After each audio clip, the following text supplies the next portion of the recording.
med Gud i centrum. New Age vs. Gud, del 1. Hej alle sammen, og velkommen til vores nye podcast, som hedder Med Gud i centrum. Mit navn er Line. Jeg hedder Katrine. Og vi begyndte for et år siden at gå med Gud. Og vi kom faktisk fra det spirituelle miljø. Og faktisk også inden for New Age.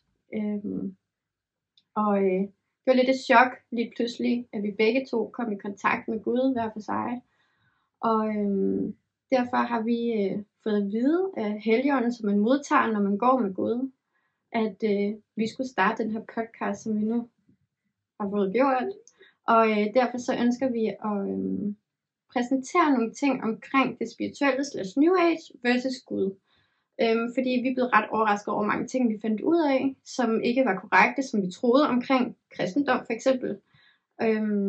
Og den måde, det har været repræsenteret til historisk set, og af myter, man hører, historier og fortællinger fra samfundet og alt muligt, som ikke altid helt er rigtigt. Men også især i forhold til New Age og spiritualitet, hvad man lærer om og hører om i det miljø, og i den bevægelse, som der er i meget stor, der florerer rigtig meget og hersker i meget stor grad i verden, og vil kun fylde mere og mere, hvilket jeg selv har været med til at sprede i Danmark, så det er super fedt. Og egentlig også i verden, fordi jeg havde en engelsk kanal før omkring alt det her. Jeg var tidligere spirituel mentor, og ja, du?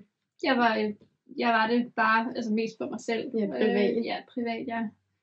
Og jeg har endda haft Katrine lidt under mine vinger indenfor det og alt muligt, så det er en historie for sig selv. Og I kan faktisk høre Katrines vidnesbyrd om, hvordan hun kom til Gud på min kanal, der hedder Mit Liv med Jesus, hvis I er interesseret i det, for det er virkelig, virkelig spændende at høre om, hvordan Katrine kom til Gud. Det var ret vildt. For det var faktisk igennem det spirituelle, hvor Gud kontaktede hende. Og jeg har altså lige en lille dreng med på en måned, eller 5 uger, så I må lige bære over med, hvis han knirker og sådan nogle ting. Vil du præsentere, hvilke emner vi kommer igennem? Ja, det vil jeg gerne. Vi tager det lidt overordnet i dag. Vi kommer ikke sådan rigtig meget i dybden. Vi vil gerne igennem nogle forskellige ting, bare sådan lige for at præsentere forskellen på Gud og New Age. Vi starter med en definition på New Age. Der har vi fået lidt hjælp fra internettet, hvor vi prøver at finde en god definition. Og så kommer vi lidt ind på, hvad Gud siger om New Age, og der får vi selvfølgelig hjælp af Bibelen. Og så kommer vi ind på, hvor vi ser, at New Age forsøger at efterligne Guds ord, for det er godt nok noget, der er mange ting, og det har virkelig overrasket mig at se de her ting. Så der har vi et par eksempler. Og så kommer vi ind på, hvor New Age det er direkte modsætninger af Guds ord. Og til sidst så runder vi sig af. Så jeg vil lige starte med at fortælle, hvad New Age er. Og det ved mange af jer sikkert godt, der ser med, når I har set den her overskrift, og I kender jer også. Men også for dem, der ikke ved det, og måske er der også nogle af jer, der bliver overrasket over, hvad det i virkeligheden er, som I ikke troede. Vi har bare søgt på Wikipedia, og noget, der hedder Lex.dk, som er ligesom et leksikon. Og den første definition vil jeg læse højt for jer, som der hedder fra Wikipedia, som der hedder: New Age var en decentral bevægelse fra den vestlige kultur i det 20. århundrede, som i kernen var karakteriseret ved en astrologisk tro på en kommende ny tid med kærlighed og fremskridt, kaldet vandmandens tidsalder. Og den ved jeg, der er mange af jer, der sikkert har hørt om, at vi er gået ind i vandmandens tidsalder. Sindssygt spændende emne at gå ind i, men for stort til i dag. Ja. New Age var især fremtrædende i 1970'erne og 80'erne, men i det 21. århundrede anvendes ideen næsten ikke længere. Og det gør den jo så, men nu kalder man det bare for spiritualitet, at den bare hører ind under det. Den er blevet blandet ind i bare, at vi er spirituelle-agtigt. Som der nemt også står. Så i dag forveksler udeforstående ofte begrebet New Age med spiritualitet i almindelighed. Men New Age var en særlig bevægelse, der var defineret ved en tro på vandmandens tidsalder og var inspireret af astrologi og østlige religioner som hinduisme og buddhisme. Og det er vigtigt at bemærke, at mange af de her tilgange, som i dag påstås at være New Age, faktisk ikke er det, men er moderne dybdepsykologi, filosofi, teosofi og spirituelle praksiser, som der har eksisteret i årtusinder. Og som der også står på Lex.dk, så er det et begreb, som mange nutidige spirituelle strømninger bruger. Det er definitionen på det. Men i virkeligheden, så synes jeg også godt, at man netop kan putte det ind over spiritualitet, fordi spirituelle tror på vandmænds tidsalder og hele det her, og astrologien og sådan nogle ting. Det gør jeg da i hvert fald. Ja, så vi kalder det bare New Age, hvilket er sjovt, fordi da jeg var i det, der ville jeg aldrig have kaldt det. Der ville jeg sige, jeg er ikke New Age, jeg er kun spirituel. Men spirituel kan være meget stort, og man kan også være hinduistisk spirituel, kristen spirituel, man kan være inden for psykologisk spirituel, man kan være inden for alle mulige bevægelser i virkeligheden. Så vi kalder det altså bare New Age, selvom det måske ikke er helt korrekt. Så vil jeg også lige fortælle lidt om teosofien, fordi at Helene Petrovna Blavatsky, hun var faktisk med til at sprede spiritualiteten her i den vestlige kultur. Den spiritualitet, som der bliver dyrket i dag, den form for New Age, der bliver dyrket i dag, det er faktisk hende, der har været med til at sprede det gennem en bog, hun skrev engang.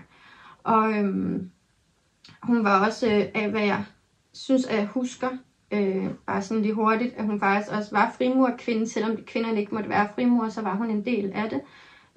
Og jeg tror, at hendes mand var det, hvor det kan man se, at han var, hvis man googler det. Men hun opfandt teosofien, og hun var faktisk også inden for satanisme. Og det er noget, jeg synes, der er rigtig vigtigt at tage med, og det var derfor, jeg lige tog hende med også, da vi lavede det her. Fordi at meget af det spirituelle faktisk bunder i satanisme. Ja. Det kommer vi ikke så meget ind på i dag, men det skal folk bare vide, og det har været et kæmpe chok for især jeg, der har været. Det var også virkelig et chok for mig. Ja, vi var i det i mange år, og jeg især var det jeg er nu snart 34, og jeg har været i det spirituelle, siden jeg var sådan rigtig meget i det spirituelle, siden jeg var 18. Så det har fyldt det meste af mit liv. Og jeg troede, det var Gud og lys og kærlighed. Det var det egentlig. Det bliver godt skjult. Men der står faktisk inde på Wikipedia omkring hende, at teosofien, som hun grundlagde i det 19. århundrede, det var som en esoterisk lære, der blandt andet beskæftiger sig med en række parapsykologiske fænomener, det medieskab og sådan noget, såsom clairvoyance, telekinese, astrallegemer, også det her med at være medier og de ting. Og teosofisk så baserer det sig i høj grad på en kobling af at være kristen og østlig spiritualitet. Altså det er ligesom, hun kombinerede alt muligt. Som jo er det, vi ser i dag i spirituelle kredse, at alt bliver blandet. Af alle religioner og alle retninger og bevægelser, og alt bliver blandet, og så finder folk på deres egen sandhed og version ud af det. Eller hopper med på andres udsagn, som kalder sig eksperter på emnet. Og hvilket jeg også selv gjorde. Så ja, det vil jeg bare lige hurtigt fortælle, så I ved det. Så kan du introducere det næste, hvis det er. Ja. Jamen altså, så kommer vi til, hvad Gud siger om New Age. Der er rigtig meget til fat i. Der er virkelig meget til fat i, det har jeg faktisk været ret overrasket over. Så Gud prøver faktisk at fortælle os om og advare os om de her New Age spirituelle praksiser. Vi har fundet nogle citater. Ja, fra Bibelen. Ja, fra Bibelen. Og vi har slettet os, fordi der var så mange. Så vi har udvalgt, så det der, at vi bare læser højt hele tiden fra Bibelen. Men hvis vi starter i 5. Mosebog, kapitel 18, fra vers 10-15, så står der: Ingen i jeres land må ofre sin søn eller datter i ilden, beskæftige sig med spådomskunst, øve magi, tage varsler, være troldmand, udtale en besværgelse, gå til et, hvad står der der? Åndemedium, eller en spåmand eller spåkvinde, eller henvende sig til de døde. For Jehova hader enhver, der gør den slags, og Jehova, jeres Gud, driver nationerne væk foran jer, på grund af jeres afskyelige skikke. Så han viser jo ret tydeligt, at han ikke synes særlig godt om afgudstyrkelse, eller trolddomskunst, eller noget som helst med det her. Og det er jo det, som vi finder i New Age, som altså astrologi og clairvoyance og tarotkort og englekort og alle de her ting, ikke? Og så hvis vi går ind i det nye testamente, så ser man også nogle citater omkring det her med New Age versus det spirituelle. Nej, New Age, der spirituelle versus Gud, hvad de siger der. For det vi lige har læst om, det var fra det gamle testamente. Ja. Så er det da Jesus kom ind i verden. Hvad der så står. Vil du læse højt? Ja, der er blandt andet Kolossenserbrevet, kapitel 2, vers 18. Lad ikke nogen tage den sejr fra jer, som Kristus har vundet. Følg ikke de folk, som insisterer på ydre religiøs fromhed, som tilbeder englene, som fordyber sig i deres egne drømme og syne, og som praler med deres menneskelige visdom. Og så også Efeserbrevet, kapitel 1, vers 21. Kristus er nu herre over alle myndigheder, autoriteter, magter og herskere, ja over enhver autoritet i denne verden, såvel som i den kommende. Så der bliver altså stadigvæk advaret imod at følge det her. I virkeligheden også om at bruge for meget tid at blive inspireret af dem, ikke? Og også det her med, at man ikke må tilbede englene, og hvad er det præcis, man ofte gør i det spirituelle? Man tilbeder englene. Man tilbeder englene, tror man kommunikerer med engle, altså Guds gode engle, og jeg havde ærkeenglekort, og alle de der ting fra Doreen Virtue, som jo ikke engang er spirituelt mere. Men altså også lad ikke nogen til den sejr fra jer, som Kristus har vundet, ikke? Altså da han døde på korset, ikke? Så tog han synden fra os, så det lad være med at gøre det igen. Ja. Ikke? Er det også basically det, der står, så hvis man har været i det, og man kommer ud af det gennem Jesus, så er det en klar opfordring til at lade være. Og så står der også, som sagt, at Kristus er herre over alle myndigheder og autoriteter og magter og herskere. Så uanset hvem vi tror, vi er i kontakt med, så er Jesus altså over dem. Skal vi springe den her over? Det er som om, at den...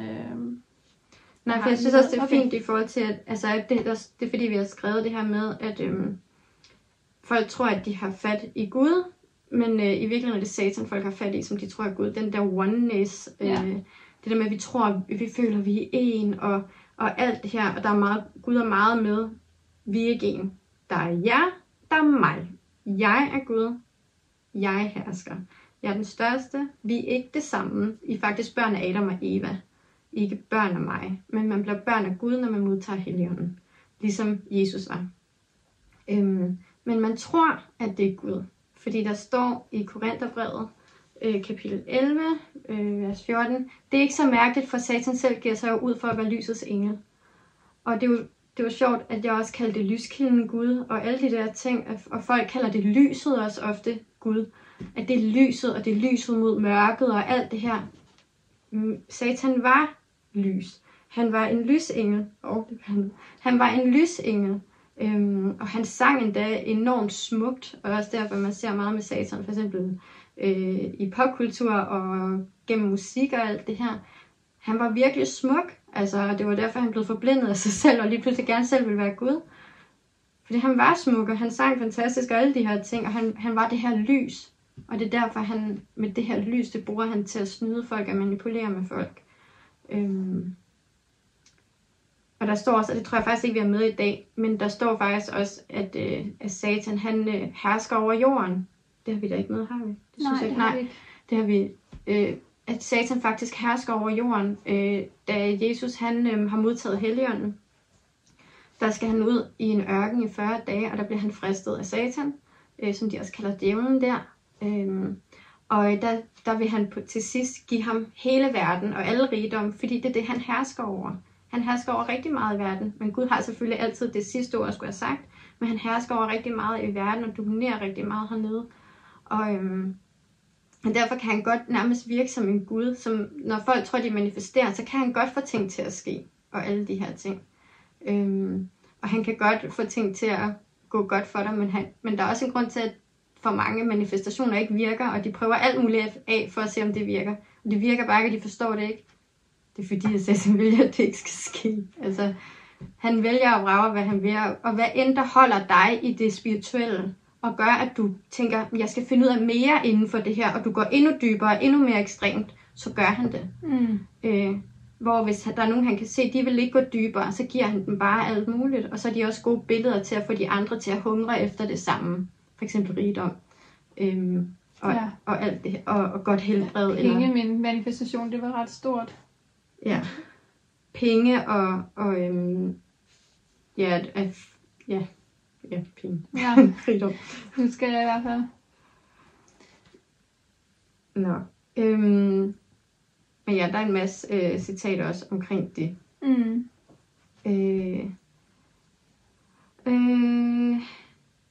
Ja, der er også en anden, hvor der står, ingen kan tjene to herrer. Enten vil man hade den ene og elske den anden, eller man vil satse på den ene og ignorere den anden. I kan ikke tjene både Gud og materialisme. Nej, man kan bare ikke have en fod i begge lejre. Nej, og det er også igen det her med, at i det spirituelle, der folk samler på alt muligt. Samler på bøger om spiritualitet og New Age. Vi samler på krystaller, på kort, på det rette tøj inden for det. På alt muligt udfoldelse, når vi laver ceremonier, så skal det være overdådigt. Alt handler om abundance og overdådighed og sådan noget, hvor Gud han er meget sådan, du skal være ydmyg. Det betyder ikke, at du ikke må have ting, men så skal det være fordi, at det har et purpose. Også måske forhåbentlig for nogle andre, for eksempel hvis du har et stort hjem, så er det måske, at du bliver givet et stort hjem, og de muligheder, sådan så at du kan have rigtig mange inde på besøg og forkynde ordet, eller hvad det nu kan være. Men også i forhold til det der med materialismen, altså pengemanifestation, det er der i den grad materialisme, ikke? Det er bare... Det er med fokus på materialisme. Ja.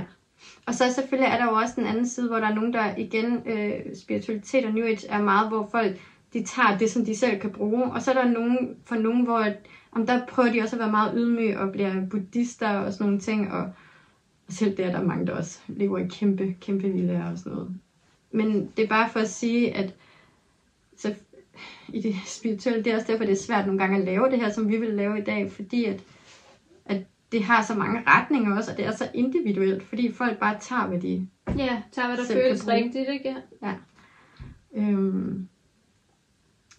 Og igen, at det er vigtigt, at vi vælger side. Ja. Det gør han. Det gør han ret tydeligt. Det kan ikke mixes. Nej, både da Katrine og jeg, vi modtog Helligånden, der var det første, vi begge to fik at vide, hver for sig, det var, at vi skulle skille os af med alt. Det havde med New Age og det spirituelle at gøre. Ja. Alt. Og jeg forstod det slet ikke, og jeg havde mega krise over det, kan jeg. Jeg havde også lidt krise over, at Katrine skulle gøre det, for hun kunne det før mig. Og jeg var sådan, hvad for noget? Forstod det slet ikke. Jeg var sådan, nej, behøver du også smide det der ud? Det der synd, det har kostet mange penge, det der. Ja. Men da det først kom ind, så føltes det faktisk som en kæmpe lettelse. Jeg havde slet ikke forstået, hvor meget det tyngede mig, før jeg skulle af med det. Så jeg var sådan lidt, ja, det skal jeg. Og bliver det også dejligt, at jeg ikke skal lave måneceremonier længere, og ceremonier. Men man kan ikke mærke, det skal siges, når man er i det, der føler man, at det er givende, og det er det, der holder en i live. Ja, det føltes givende dengang. Altså, det var kommet meget bag på mig, hvor lettet jeg var over at slippe det. For jeg kender en anden, som der ikke er blevet frelst af Gud, men som tror, at hun går med Gud. Og stadigvæk kan lave yoga, det er det Gud siger og alt muligt andet. Men hun sagde også sådan, jeg har prøvet at fjerne ting, og jeg kan ikke mærke noget. Bare sådan, nej, men du har ikke fået det at vide af Helligånden. Det er ikke Helligånden, du har modtaget, der fortæller dig, at du skal gøre det. Når du først har modtaget Helligånden, så bliver du forandret, og så kan du alting føles anderledes. Ligesom om, at Gud fjerner et slør fra dine øjne. Pludselig kan du mærke og se alt klart. Og det er det, man tror, man gør i det spirituelle, gennem awakenings og sådan noget. Men det er kun lidt sandheder, man får at vide. Man får selvfølgelig ikke at vide, at det, man selv laver, er skidt. Det vil det Satan jo ikke gøre. Han vil jo ikke få sin retning af Gud. Nej, han vil jo gerne have den modsatte vej. Så igen, du skal vælge side. Du kan altså ikke både... du kan ikke både dyrke det spirituelle og gå med Gud. I'm sorry. Det kan man ikke. Man skal vælge side. Og det er Gud ret tydelig omkring. Både inde i en gennem Helligånden og gennem hans ord i Bibelen. Ja, så er der det næste punkt. Ja, det handlede om, hvor vi ser, at New Age forsøger at efterligne Guds ord. Hvor at det, som man gør i det spirituelle, måske altså det er et plagiat af det, der står i Bibelen. Hvor man så bare i stedet for ender med at gøre noget, som der er okkult. Eller Ja, uden man er klar over det. Og det, hvis I har set filmen Prinsen af Egypten, så afspejler den det rigtig godt. Fordi at, det er Farao, ikke? Faraos magikere, eller hvad de nu er, de prøver at efterligne, hvad Moses kan. Det Moses kan med sin stav fra Gud. Og det igen, det er for at portrættere, at Satan kan godt efterligne nogle af tingene, nogle af miraklerne og alt det der, det kan han også gøre. Men det vil aldrig være lige så mægtig som Gud, og han vil aldrig være lige så powerful som Gud. Nej, vi har et citat fra 2. Mosebog i kapitel 7, fra vers 8-12. Dernæst sagde Herren til Moses og Aaron, når Farao kræver, at I skal gøre et under for at bevise jeres Guds magt, skal Aaron smide sin stav på jorden foran Farao, og den vil blive forvandlet til en slange. Så gik Moses og Aaron til Farao og gjorde, som Herren havde befalet. Aaron smed sin stav på gulvet foran Farao og hans hoffolk, og staven blev straks forvandlet til en slange. Men Farao kaldte på sine vismænd og troldmænd, og de var i stand til at efterligne miraklet ved hjælp af deres magi. Deres stave blev til slanger ligesom Aarons, men Aarons slange slugte troldmandens slanger. Så der er også, altså Satan kan også levere. Han kan godt efterligne Guds mirakler. Og han efterligner også Gud. Jeg tror også, der er mange, der tror, når vi lige pludselig siger de her ting, eller sådan, at så siger vi, at alt det, vi oplevede, det spirituelle ikke var ægte. Og vi ikke vitterligt oplevede også nogle gode ting og sådan noget. Det er slet ikke det, men nogle af os påstår. Nej, det er jo ægte. Det er jo ægte. Det sker, de ting, man oplever, det er jo ægte. Og vi har kontakt til den åndelige verden. Det er bare ikke det, vi tror, det er. Hvilket man først ser, når man modtager Helligånden. For i det, man modtager Helligånden, så kan de ikke længere skjule sig. De faldende engle, altså dæmoner, de kan ikke skjule deres sande jeg. Fordi at nu har vi autoritet over dem. Når man modtager Helligånden, så får man autoritet over den åndelige verden også. Så derfor så, når vi har autoriteten, så kan de ikke skjule sig. Så for eksempel, da jeg modtog Helligånden, så lige pludselig, så alle dem, jeg troede var afdøde, for eksempel min egen mor, som jeg troede, jeg havde haft kontakt til i mange år, og spirituelle vejledere og alt muligt, lige pludselig var det helt tydeligt. Det var ikke dem. Det var nogle helt andre, men de afslører sig først, når du har modtaget Helligånden. Fordi der bliver de tvunget til at vise deres sande jeg. De får ikke lov til at lyve foran en på samme måde, når det er, man har autoriteten over for dem. Og den autoritet indtræder sågar bare så snart du har modtaget Helligånden. Hvilket kan være ret voldsomt for rigtig mange at opleve, især nogen som jeg, der kan se dem, mærke dem, høre dem og sådan nogle ting. Ja. Så han kan virkelig og igen også kopiere de her ting, Satan gennem sine dæmoner. De kan godt få ting til at ske, og de samarbejder også på kryds og tværs. Og så når du tror, at du er hos en afdød eller en clairvoyant, og de kan fortælle et eller andet helt vildt personligt, så er det fordi, det er jo en dæmonisk ånd, som der har set dig gøre det, fordi de er der jo hele tiden. De ser alle dine små hemmeligheder, de ved alt om dig. Alt, hvad du nogensinde har sagt, ved de. De er der jo, de følger dig. Og så kan de jo fortælle den her person, som der har åbnet sig op for den åndelige verden på ulovlig vis, for vi har ikke lov til at åbne os op, med mindre at Gud åbner det op for os. Så har vi ikke lov til at gå ind i den der verden. Så kan vi også gå dybere med det omkring generationelle forbandelser, hvorfor nogle af os er født med at være så åbne over for den verden. Det gør vi ikke i dag. Men det er faktisk ikke okay. Vi har ikke tilladelse til det. Og det er det, der gør, at vi får ting at vide, hvor vi tænker, wow, hvor vidste de det fra? Det vidste vi, fordi at der er nogle dæmoner, der er fuldt af hele livet, der kan fortælle det her person, at det er det, du har gjort, eller du har den her halskæde fra dine forældre, som ingen andre ved, at du havde, eller at du har stjålet et tyggegummi, da du var 7 år eller et eller andet. I don't know. Folk har gjort mærkelige ting, ikke også? Men det er derfor. Det er på den måde, de gør det. Bare lige så I ved det, hvis I har undret jer over det, ud fra de ting, vi fortæller.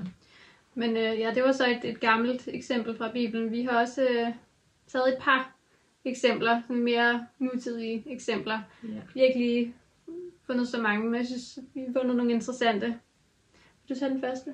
Ja, altså den første, det er omkring healing, i forhold til hvordan at New Age det spirituelle er et plagiat af Gud. Healing. Altså, der er jo mange, der laver rækkehealing og alle mulige andre former for healing. Jeg selv lavede rigtig meget af alt muligt også.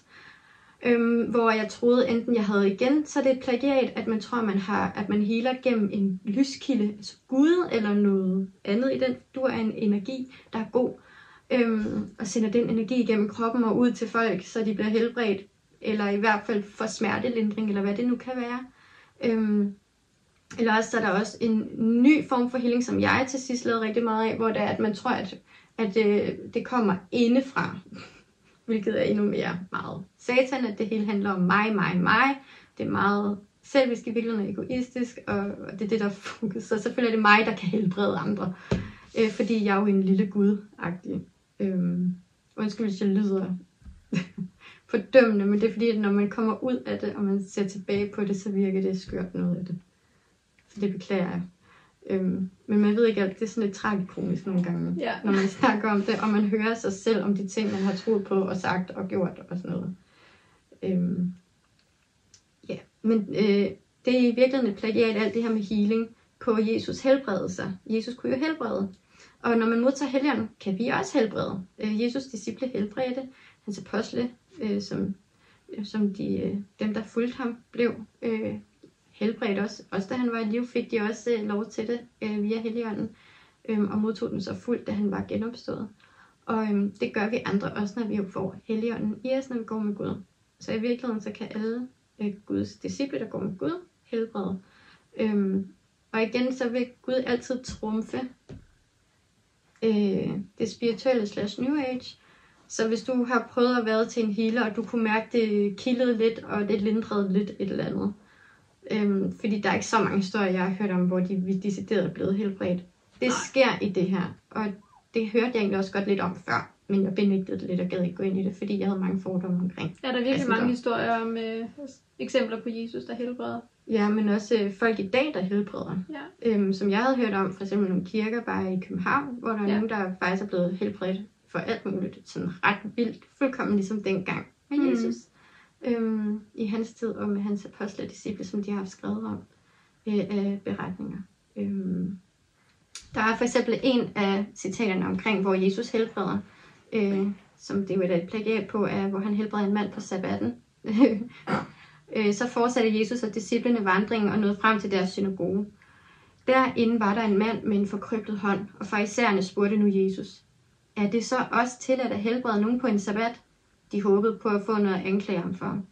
Jesus svarede: hvis en af jer har et får, og det falder i grøften på en sabbat, vil I så ikke trække det op samme dag? Er et menneske ikke mere værd end et får? Altså er det tilladt at gøre godt på en sabbat. Så vendte han sig til manden og sagde: ræk hånden frem. Det gjorde han, og i det samme blev hånden helbredt, så den var lige så rask som den anden hånd. Og det er det, Jesus gjorde, ikke? Og hans apostle, og senere disciple, og vi andre i princippet også kan. Ja, du har også et andet eksempel, Katrine. Ja, det er et andet emne, som jeg kom til at tænke på. Som du også har et personligt forhold til. Som jeg også, fordi jeg jo netop har et personligt forhold til det, og det er navneforandring, eller navngivning i forhold til det med at ændre skæbne, fordi det gør Gud jo i Bibelen. Han giver nye navne i forbindelse med, at han ændrer folks skæbne. Han siger for eksempel til Abraham i 1. Mosebog, kapitel 17, vers 4-6. Det er mit pagtsløfte til dig. Du skal blive far til mange folkeslag. Jeg vil også give dig et andet navn. Du skal ikke længere hedde Abram, men Abraham. For du skal blive far til mange folkeslag. Mange folk vil se dig som deres far, og konger skal nedstamme fra dig. Og så fortsætter han lidt i vers 15-16. Og Gud tilføjede: hvad din kone Sarai angår, skal du ikke længere kalde hende Sarai. Fra nu af skal du kalde hende Sara. Jeg vil velsigne hende og give dig et barn med hende. Hun skal blive stammemor til mange folk. Selv konger skal nedstamme fra hende. Og så er der også nogle nytestamente eksempler med disciplen Simon, som der så kom til at hedde Peter. Og Saulus, der blev til Paulus. Og så er der selvfølgelig det allermest kendte eksempel, som jo i virkeligheden er Jesus, der fik sit navn af Gud.